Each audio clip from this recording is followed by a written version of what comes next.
Hello, ladies and gentlemen. We are finally back. Run It Back is back. Yes, I am one of your hosts, Mr. Lyn Burton, joined by our other host, Mr. Domo Gary, the host of the Dom Trap. I'm so happy we are back. Between school, the hurricane, a lot of things have caused us to not be here, but we are here to end the year and go into 2025, bringing you movie reviews weekly. Doms, man, how you doing, brother? Yes. Man, I'm doing fantastic, brother. It's just so good to be back here, man. I'm not gonna lie to sir. you. Yes, sir. It's absolutely great to be back here. I am ecstatic. Back reviewing movies weekly. We have our new list, but this time around, we will also, if someone in the comments requests a movie, that movie will cut the line. So let me give you an example. So y'all make sure y'all comment. Y'all leave a comment on these videos, man, for sure. Leave a comment. Let us know what you think. Let us know what movies you want to review. But for example, we're reviewing Tropic Thunder right now. That was chosen on Bros Who Binge because we didn't have a run it back. We chose it there.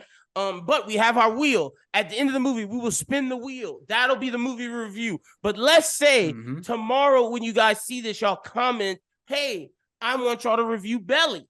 And even though we have a movie picked, Belly will cut the line. That'll be the movie review for this upcoming week. And then the week after, we will do the one that we had picked in the wheel. So that means we won't do a wheel spin until after we review the one that the wheel chose. Just we want to include you all in it more. So whatever. So if you comment, if you take the time to comment, we want to honor that. So if you comment what movie you want us to do, we will do it. So we appreciate everybody for watching. If you're a first-time watcher, thanks for joining the family. If you're a returning watcher, thanks for coming back. We appreciate it. But Dons, without further ado, we're doing Tropic Thunder. Now, let's talk about a little bit of the background before we get into the movie. You selected this movie, so tell me why you decided to select Tropic Thunder. So there are just randomly moments in my life where I'm just kind of working or I'm just doing really anything. And just moments and lines from this movie just pop into my head. Like I remember, I think when you asked me, I think that day I was just thinking about the very first part of the movie with the fake commercials and ads. And you just see Brandon T. Jackson, these girls are shaking booty behind him. He's like, I like that. Like, they just popped in my head for no reason. I was like, yeah, Tropic Thunder is really a special movie. And, you know, even thinking about like a lot of the side characters, it's like, man, this movie was stacked. And it's one of those movies that feels like it's a favor to someone, but it works. Look, this movie, I had to take it. So I'll talk about the intro because I didn't remember it started like that. But this movie, I feel like watching it and reviewing it in 2024 makes so much sense. People always say this movie's dated because it couldn't get made in 2024. Because of how bad the jokes were or how bad they've aged. And it's like, that's not the point. But I would argue what they were trying to accomplish is more relevant today than ever before. They were over the top with it. And I think Ben Stiller, I don't know if he was doing this on purpose, but he predicted the future and where we were going. Look at how they were doing media coverage. Look how much they were spending on money. Look how much they were being outlandish. Look at how the racism, all of everything in there is how we are today. And it felt very much so like a prediction and a warning saying, hey, let's not continue on this path because it will get like this. But that's kind of, if he didn't plan it, that's, I understand him not being the plan, but that it turned out to be the case. Yeah. I think what's funny about this movie too is that it feels like it has a social media type thing, like social media should play a part. But there's none. But there's no social media here. Yeah. Yes. It feels like they're like in this, you know, with the Hollywood studios, and they're like, okay, let's make this movie for these people. We don't get an audience reaction for anything. And there's no like Twitter, fake TikTok, award shows. Like I feel like all of that so stuff, weird. the e-news sections, whatever they show them, I feel like those are TikTok moments, Twitter moments, like, and I feel like when things get out, like that botched intro scene that the people saw, which we got the e-news, I feel like that was blown up on Twitter. But the thing is, social media didn't exist. It was not a thing. It's crazy how it predicted what we would become. Now let's talk about this before. And I was talking to my girlfriend about this. And man, Robert Downey Jr.'s blackface did not bug me. And it didn't bug a lot of people back then. Did it bug you rewatching it? And what I did notice, why do you think that is the case? It's just like, it's so blatantly racist. Like even his mannerisms, of course, that just kind of has to go with it. But there was a scene where he's talking to Brandon T. Jackson's character about being black, and he's doing this thing with his lip, and I'm like, yo, I know people that do that. That are people of color, you know, and I'm like, yo, they kind of got it right. I'm not gonna lie. And see, that's But what I was gonna say. Exactly why people are upset about it. I feel like the reason why he didn't get canceled or some people were mad, but I feel for the most part, he wasn't being a caricature of what a black man is. And to your point, I feel like he kind of nailed the man because he wasn't doing a black scent and when I say black scent, I mean like the tradition, the today, whoa, Vicky, bad baby. Like when I say black scent, you know what it is. He just sounded like he was talking in jive. He was talking in jive. Old black man. That's what he sounded like. Yes. And even his like mannerism, you know, when people mock us, they try to do the pimp walk or they try to do things like this with their hands, like, yo, homie, this he wasn't doing any of that. They do like head nods and stuff. Yeah, he like that was not here. And yes, yes, it was racist. Don't get it twisted. Because we're talking like this, don't think that I'm okay with you wearing blackface because I'm not. No, I just feel like what he was doing and what they were commentating on, because there are actors today that we hear that do these fucking method acting, Jared Leto, who are horrible, horrible. I think Robert Downey Jr. did what he was trying to do with the most taste he could. Absolutely. I guess that's how I could say it. He was doing it as tastefully as he could, because the problem is if someone like Jared Leto was doing this, he would do what we're talking about, the caricature, the stereotypes, because Downey probably could have did that with the role, but I feel like it was a conscious effort not to do that. Just not to do it, Yeah, because you're already crossing the line. Jared Leto, he's a guy, but he's not that guy, you know? But Downey wasn't that guy back then. You also got to think that. I was just looking it up too, man. So Iron Man 1 came out May 2nd, 2008. Tropic Thunder came out August 13th, 2008. You know, so Marvel was pissed. Months apart. Just a few months apart. Marvel was pissed, bro. I would love to be a fly on the wall during those conference calls between Iron Man 1 and Iron Man 2. Like, hey, dog, you know you did Tropic Thunder, you did Blackface. You know, our key grip is black. Like, they don't rock with you at all. Bro, you know, we're about to get done Cheeto. Like, what are we about to do here, yo? You know that people were pissed, bro. You know that Marvel was... Now, there was groups that did protest against this movie. So let's not act like it didn't happen. But I just feel like it wasn't as big as it would have been today. And I feel that's due to him not being a caricature. And like, even though, like, I know people are gonna say, but Lyn, he was, but you know, when I say stereotypical, he could have did it a lot worse. And I feel like that is why, lo and behold, Black people respected it to a certain group of Black people did, at least, you know, because there's always gonna not everybody was upset. About there's always gonna be those Black people that, you know, that don't like people saying the N-word at all, and that don't like, and they're entitled to that opinion. But I saw it was either Shaq or LeBron. Someone was talking with a comedian. It was one of those athletes, and they were talking about, you know, Robert Downey Jr. the only man to get away with blackface because it was funny and it was good. And like that's why, lo and behold, because if it wasn't, he would not have been Iron Man anymore. No, not at all. Not that would have been one and done. That would have been over with, brother. That would have been extremely over with. So he would not have gotten the rise that he's gotten now. So there would be no Robert Downey Jr. Dr. Doom. Like that would not exist at all. So the critical response, the review aggregation, Rotten Tomatoes gave Tropic Thunder a rating of 82%. So it wasn't rotten. I think it probably should have been higher than that. I think it's perfect. I think it's perfect. Considering what's going on there, I think it's perfect. Its box office, it was successful. It earned 129 million in the US and then 260 million worldwide. It was the number one. The Dark Knight had been the number one film at the box office for 4 weeks prior to the release of Tropic Thunder, and then Tropic Thunder actually knocked it off, funny enough, and became the #1 movie, which is wild. So yeah, and I do want to bring up one thing too. I want to bring up this inflation calendar because I want to do this with older movies that we see, right? Gotcha. So back in 2008, this movie costed 92 million, which today would be 134-ish, almost 135 mil. Okay.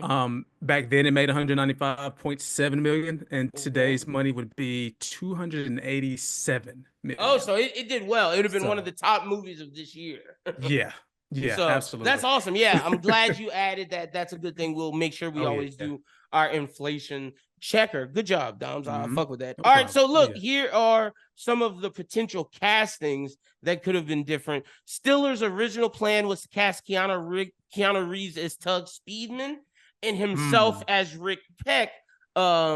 Ethan Cohen created the role of Kirk Lazarus as a way of lampooning the great lengths that someone would method act. Robert Downey Jr. was approached by Stiller about the part while on vacation on Hawaii. Downey said on the CBS Early Show that his first reaction was, "This is the stupidest idea I've ever heard." And Stiller responded, "Yeah, I know, isn't it great?" And then in another interview, Downey said that he accepted the part, but having no idea where or even how to start building the character of Lazarus. Eventually, he settled on a Jive X speech pattern in a ragged bass voice. He then auditioned for Lazarus's voice over the phone to Stiller, who approved the characterization immediately.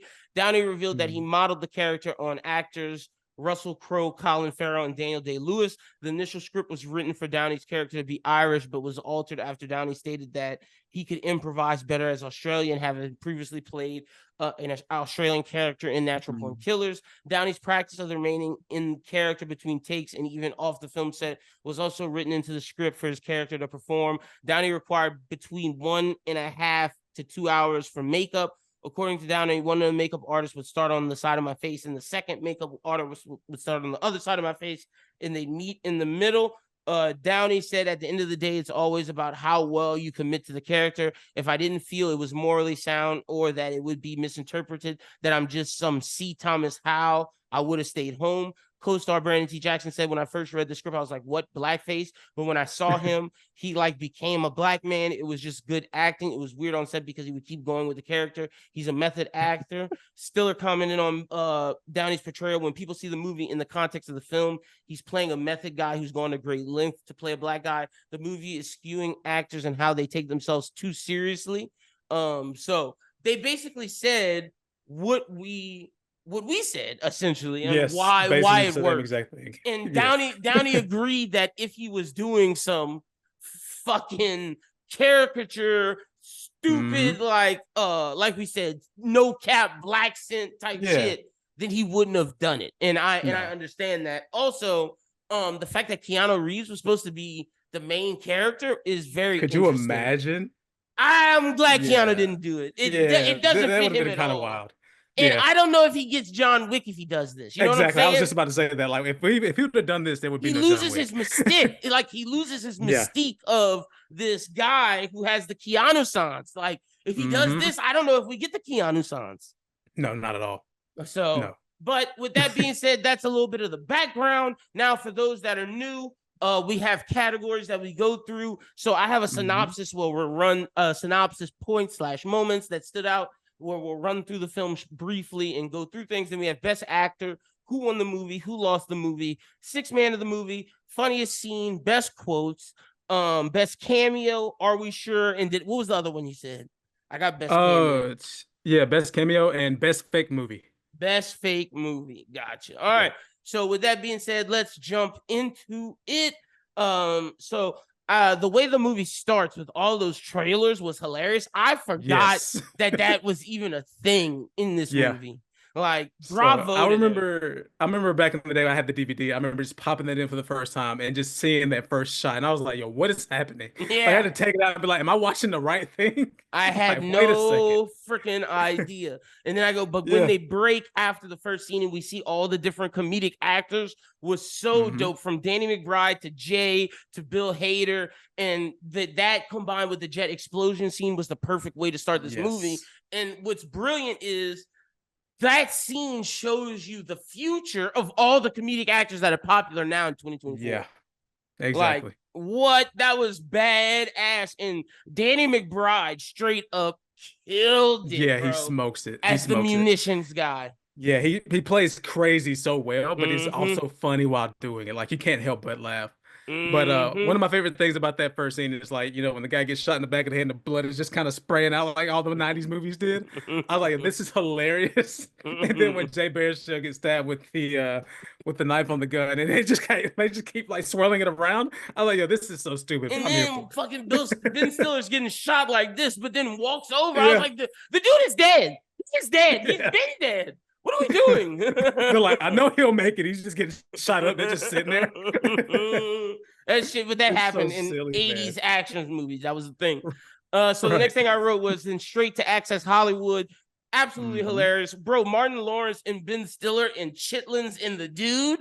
What the fuck? I busted out laughing because, like, the picture that they show for the what was it, the DVD cover or something? Yes, I was like, yo, this is hilarious. Ben Stiller was Big Mama, but the white Big Mama, bro. Right. And Martin was just Martin. Yeah. Like, I would legit, I might have to get that, like, printed out in like a poster board and hang that up somewhere. Chitlins in The Dude. Chitlins in The Dude. Golly. The next thing I wrote down, LOL, here comes all right, as Ben Stiller's agent. Matthew McConaughey, what a good choice. Yeah, and he plays that role so well because he's like, you want to feel for him, but it's like, dude, he's a terrible person. Horrible. A fucking dick. And like, the more he talks, the worse he gets. He knows how to perform that so well. And this is after he said he was done with rom-coms. So to go and do this is just, what good choice, because this helps build the guy who ends up getting the reconnaissance. Right. This is exactly it. That was a great moment. Then next, meeting Les, Tom Cruise, the head of the studio, coming in an early version of Zoom. Like, before Zoom was a thing. Like, legitimately, we got Zoom. Made some random guy hit the director. The director gets chewed out and starts hanging out with Nick fucking Nolte. Had the key grip punched the mess out of him. And then, like, they were like setting up, because it's like, it's not good internet. So they're like setting up like a satellite or something. And like, okay, now it looks good. It's like, wait a second. I had to remember, like, oh, this is 2008. And then things did suck back then. Nick Nolte coming out as the writer of Tropic Thunder. Just perfect casting, bro. Right. 4 leads. But what I also found funny about that scene, which I didn't notice before, is that when Nick Nolte is talking, Tom Cruise is like, okay, crappy. Like, we're just going to keep moving. You suck. Okay, now. And it's like, okay, this dude is really trash. Oh, shit. And I never noticed that before. Next thing I wrote down is 4-Leaf comes up with a plan to actually put them in the jungle instead of using a set, and that they're going to shoot it guerrilla style. What the hell, bro? Great idea, right? That shit is crazy. And then the fact that the director just listens to that. Like, he just goes with it. What an idiot. Right. What were you going to say? Yeah, I was just gonna say, I think it's funny too how, like, they mentioned the hidden cameras, but I'm like, how did those cameras get set up? Like, who put those cameras there? That was my "Are we sure?" Who the fuck is filming them? The cameras there. Like, what? Ben Stiller throughout the whole time is like, no, we're gonna do this scene and we're gonna just go. Like, go. Who the fuck is filming y'all? Like, are they just always filming? And then, like, when did they put this up? How didn't Tron and the Flaming Dragons find them? Like, what the fuck is this? Y'all just lied. Right, and it's 2008. Can you imagine how expensive that is? That's not working in 2024, let alone 2008. Nobody's doing that. Fuck no. But and they were like webcams on top of it. That's the funny thing too. Gotta suspend your disbelief. But yes. All right, next thing I wrote down was, here we go. All right, so after 4-Leaf comes up with a plan, I'd have kicked that director's ass for bringing us to some random part of the jungle, but the fact that he died right after is just hilarious. Yes. Ben Stiller starts drinking that man's guts, dog. Like, what the fuck? Yeah. It was hilarious too. He's like, yeah, give me your phones. Everybody's like, wait a second. Then I got like blackberries and raisins. He pours water on it and then stomps on them. It's like, yo, that would not fly today because our phones are water resistant. So fuck no. Hell no. 4-Leaf, get your ass back, you clown. Right. But the director... what did 4-Leaf say when he flew away? He's like, see you in hell. I was like, this is so stupid.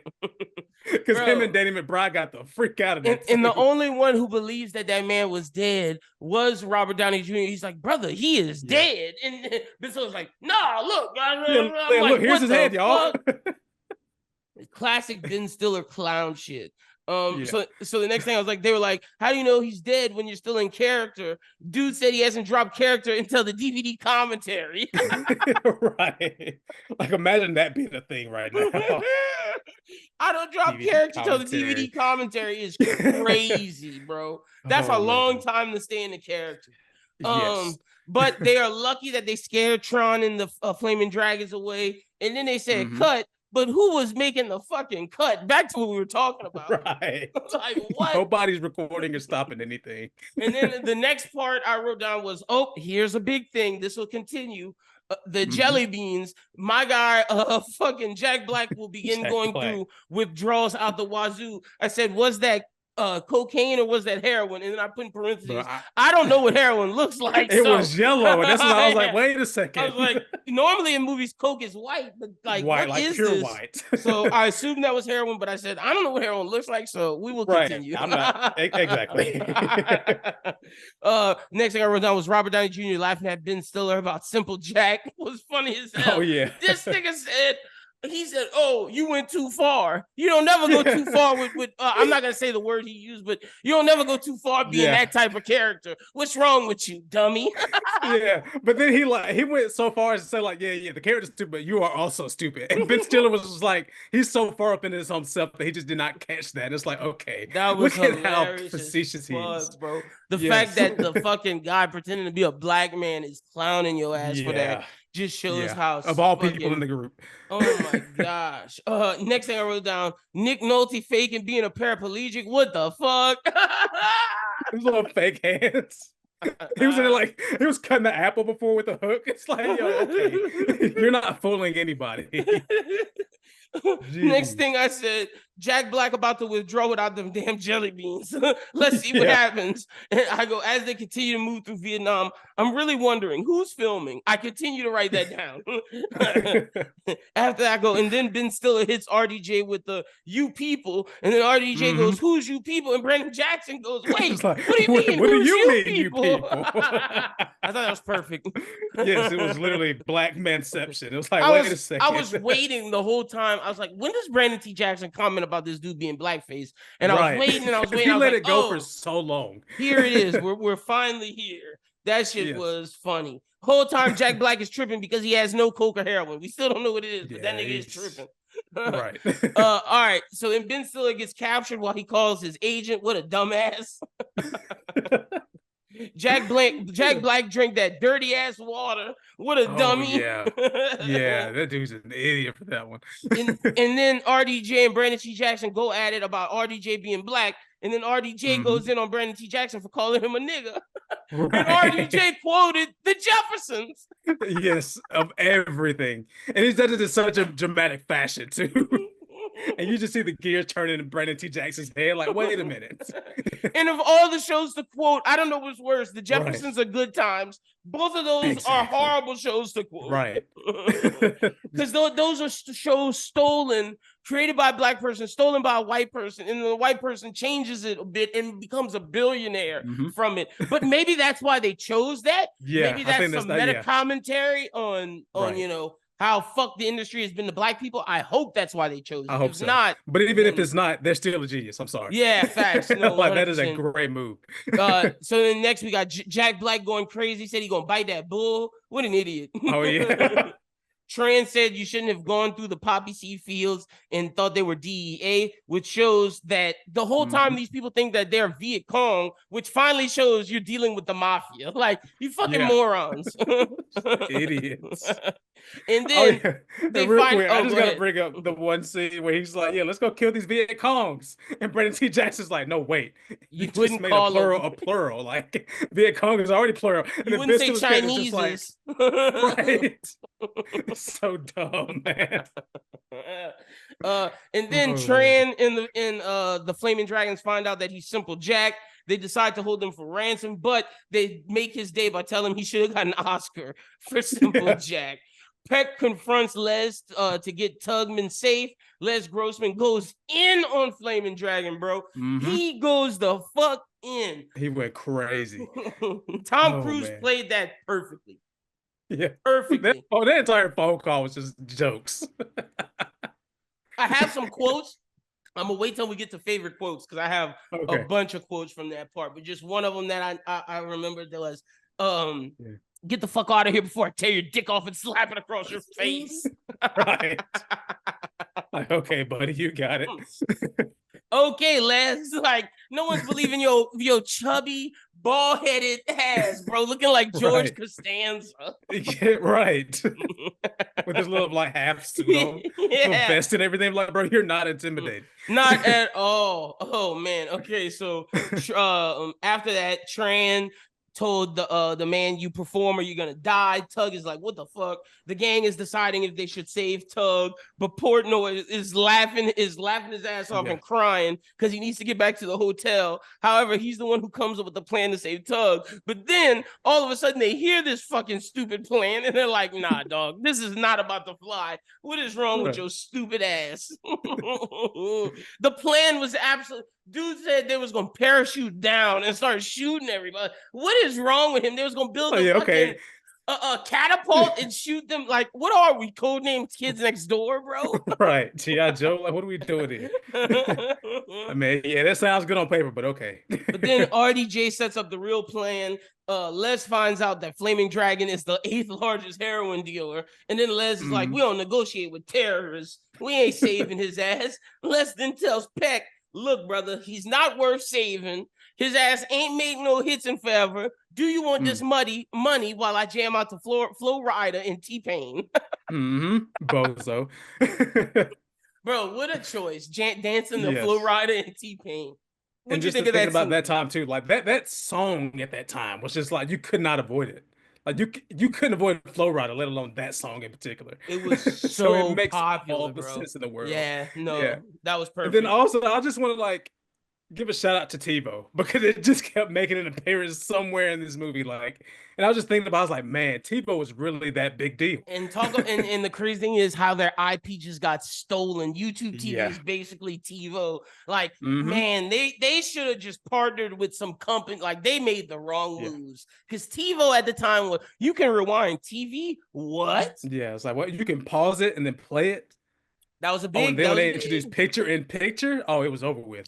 Yep, that was huge. They just kept going. Ben Stiller then gets a Twig Oscar from Half Squat, which I got a question for you. Did they name him that because of Short Round? They had to, right? That only makes sense. Like, I feel like they were spoofing all the racist shit that Hollywood has done throughout the years. Like, there's no way you're naming this kid Half Squat and not basing it off of Short Round. Like, no fucking way. So then they all start connecting and talking about their woman, but that's where we find out Al Pacino is gay and is in love with a guy named Lance, which, bro, turns looking out to be Lance Bass. Yeah, which is crazy.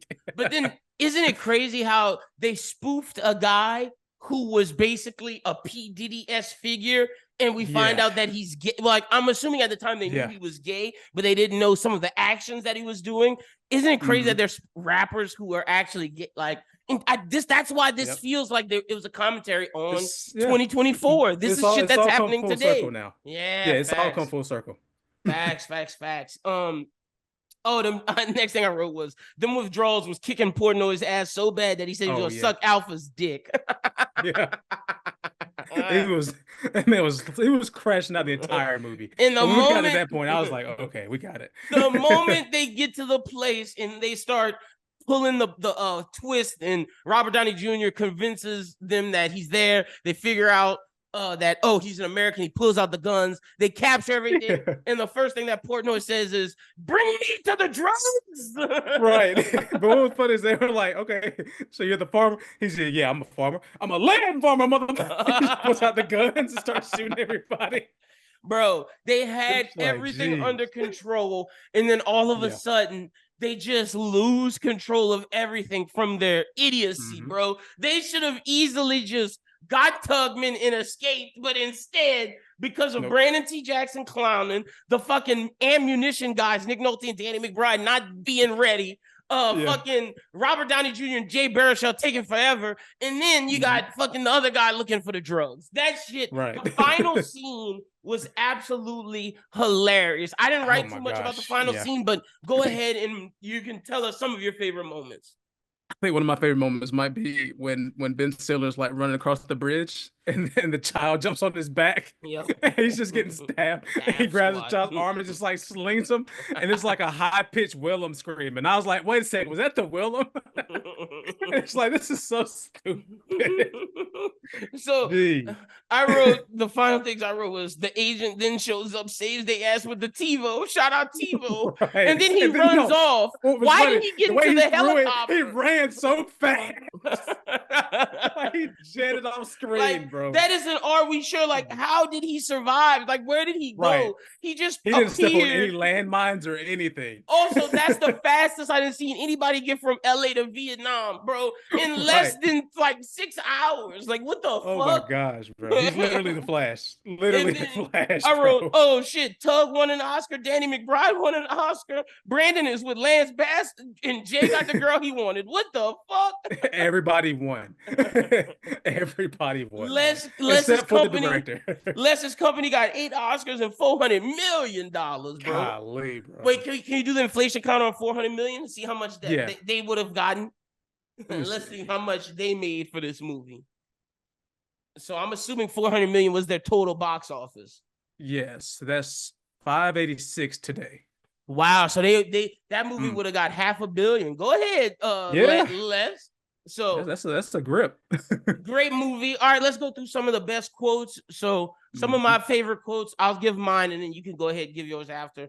I got Mother Nature just pissed her pants. Fucking great. Yo, Matthew saying, at least you get to choose yours. I'm stuck with mine. Talking about his kids, bro. That was fucking crazy. Yo. That was fucking crazy. The way that the camera cuts to the picture of him and the kid, and then it cuts back to his face, and you just see regret all over it. But the crazy thing is, at the end of the movie, they go and show his office. He took the picture away from him and his kid. It's now him and Tug, bro. Like, I was like, what the fuck? This dude really don't like his kid. And one more thing I want to bring up, the part where Ben Stiller kills the panda. He's wearing the panda head. This is so dumb, man. Next quote I got is, Tropic Thunder is my catcher in the rye. I never was in the military, though, but I did lose an appendage in driving Miss Daisy. What the fuck? And then he shows his like half pinky. He's like covered up.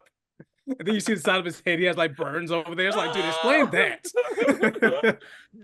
That's your shit. You telling a guy who lost his arm in the military. That's why Nick Nolte didn't care though, because he didn't lose his arm. Yeah. Fucking liar. Yeah, he could care less. He was a fraud. Oh shit. Then I got this one. Zip it, Motown. That's fucking crazy. Telling a black man to zip it, Motown. That is wild. What? Yeah. I got another less one. Get out of here before I tear your dick off and slap it across your face. I'm talking scorched earth, motherfucker. I will massacre you. And then we will weep for him in the press and file an insurance claim. Lord. Yeah, golly. It's terrible, man. Terrible. Oh, and then I said, welcome to the goodie room. I'm a lead farmer. Like you said. Yeah. I'm a lead farmer. Any quotes you got, brother, before we continue on? Of course, man. You know, I got the classic, man. We said, I know who I am. I'm the dude playing a dude disguised as another dude. I love that because it's like, yeah, he's so far off the deep end and there's no coming back at this point. Another one is I don't read the script. The script reads me whenever Tug Steedman has the book or whatever. And then, of course, everybody knows you don't go full. Like, you know, we know that one. And then when Tug asks Kirk, he says, this is insane. Are we really going to abandon this movie? We're supposed to be a unit. And then Kirk says, suck my unit. Like, bro, he couldn't care less about them, man. Golly. What a film, man. Is that okay? So that's all your quotes. Great quotes. Yeah, those are my quotes. Love all your quotes. All right. So now let's get to best cameo. I wrote down some of mine. I couldn't choose. I got Danny McBride, Tobey Maguire from the movie, Matthew McConaughey as the agent, Bill Hader coming in as the studio man, Nick Nolte as Four Leaf. I thought all of those are good little cameo / side roles. If I had to choose my favorite, do you count Danny McBride as a cameo? If not, if you consider a cameo, I do like Tobey Maguire appearing in the Australian movie, or Lance Bass being Alto just there, Pacino's boyfriend. That shit was hilarious. Right. But, yeah, absolutely. so I think mine is gonna be a little bit more obscure. Mine might be Martin. Just Martin Lawrence on Chitlins and the Dude. Chitlins and Dude. I was like, that kind of got it. That got it. That's a great one. So I went Tobey Maguire. You went Martin from Chitlin and Dude. Great choices. All right, best fake movie. What you got? I'm going Chitlin and Dude is my best fake movie. Yep, you know mine. Yep, that's it. That's kind of the option here. I think. Geez, what was the fucking Preacher movie though with Tobey Maguire and Robert Downey Jr. I would watch it. I would go see it. And then I'd go with a fresh brain. The Fats 1 and 2. I would not watch the Fatties. I'm sorry. Yeah, I don't know, man. I did used to love Nutty Professor back in the day, so I might have given that one a chance. All right, what was the one? The Mission Impossible. What was the name of it? Oh shit! Yes. Was it Scorcher or something like that? Scorcher. Yeah, like Scorcher 6. I was like, yeah, we're here. Scorcher 6 Ice Age, baby. We're here. Oh, he has the babies in his jacket. Man. All right, so let's get to best actor. Who was the best actor? And we're talking about real life. Who was the best performer in the movie? Yeah. I think it's got to go to Robert Downey Jr. Yeah, I think it just kind of has to. I think that he went harder than everyone else. I would love to say it would be Ben Stiller, but he just kind of plays Ben Stiller in this movie. Yeah, no, Ben Stiller was not. I would have to say either Robert Downey Jr., Danny McBride, or Tom Cruise. Yeah. I think all of them acted their asses off. If you're picking Robert Downey Jr., I'll pick Tom Cruise just to be a little different because Tom killed it. All right, who won the movie? Which character won the movie? It's kind of hard not to say Tug Speedman because he got his Oscar. So I'm gonna choose Tug. I'll say the same thing, but like you, just to be different, I might have to say Alfred Pacino won because he got an Oscar and he came out of the closet and is living his true life. Yeah, I'll say Al Pacino too, but also Rick Peck. Matthew McConaughey, like he got his TiVo delivered. He won. He made it back home by running. Yep. So Who lost the movie? Good. Who do you think? The director, bro. The director died and that movie won an Oscar. Yeah, Steve Coogan took one step onto a landmine and his dreams were everywhere. Die out of here. What did they say? Oh, I don't know where he went. Yeah, looks like he's all over the place. Also, Jack Black still kind of lost because he's still an addict. They did not say he got clean. He didn't get any resolution. Like all dude did was he won his Oscars and now it's just back on drugs. Right. Like what? But the director is the ultimate loser. Dude, they didn't even give him no credit, bro. Like he just died. Yeah, I'm looking now. His name is Damian Cockburn. He lost already. It's over. He was never meant to win. All right. Best six man of the movie. So what this means for those who are new, if you've watched basketball or if you haven't watched basketball, a six man is when you play basketball, there's 5 starters and a six man comes off the bench and contributes. And when you get the 6 man of the year, you're the best person to come off the bench and contribute and give big moments. So when we say a 6 man, normally the starters of a movie are the leading people. And we're saying someone who had a small role that came in and killed. Who would you say the starters of this movie are? Robert Downey Jr. It's gotta be Tom Cruise here. But wait, let's give him the starters. Starting 5. Yeah. Okay, yes, we're gonna go Jack Black, Ben Stiller, Robert Downey Jr. Brandon T. Jackson is Al Pacino, and Jay Baruchel. Those are my. Jay Baruchel. That's who you say the starters are. All right, I'm not mad at that. They can definitely be the starters. I'm going Danny McBride as my 6 man. Every time Danny came in, he brought it, bro. He brought it, and I gave had that charisma. I gave Tom Cruise the best actor of the movie, so I'm gonna give Danny McBride 6 man. So your 6 man's Tom Cruise? Yeah, I'm gonna go Tom Cruise. Yeah, Tom Cruise. And also, if I couldn't go with Tom Cruise, man, I just have to go with Matthew McConaughey. Okay, nice. He was just always good to see on screen. Yep. So I got Danny McBride. You got Tom Cruise. What would you say is the funniest scene of the movie? Man, if you had to pick just one. the funniest scene to me would maybe be the phone call with Les Grossman and the Flaming And the Dragons. Flaming Like Dragons. I was just laughing at just like how serious of a moment it was, but like not to him, you know? Like he was I'm like, yo, I'm me. I'm asserting my dominance. There's nothing they could even do about it. And that was it. I'm gonna go with the opening scene where they're doing the blow up and Danny McBride's like, all right, let's blow this motherfucker up. And I think I'm picking that one because it sets the tempo for how crazy this movie's about to be. So that's my funniest scene. All right. Well, what would you rank this out of 10, Doms? Out of 10? Man, I'm giving this an 8 out of 10.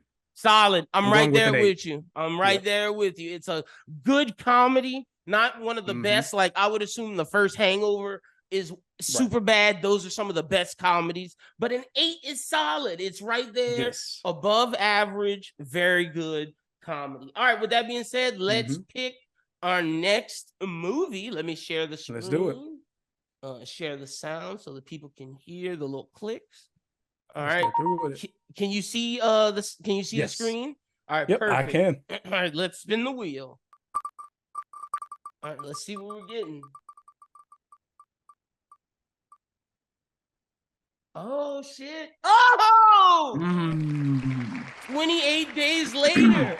This is nice. Because we do have 28 years later coming out next year. So hey. So this is perfect. You know? And great Cillian Murphy movie. I'm excited. So I haven't seen this movie in its entirety since release, I don't think. Ooh, okay. So this would be a really good one to go back and watch. You guys are gonna hear this at the start of this week. So that means we'll look to film and record this upcoming weekend. So that's how our release will go. So you'll be getting this at the start of next week. So awesome. 28 days later, that's our next movie. Dom, tell people where they can follow you at on social media. You can follow me on social media on Twitter. It's not X to me. It's still Twitter at the Dom Trap.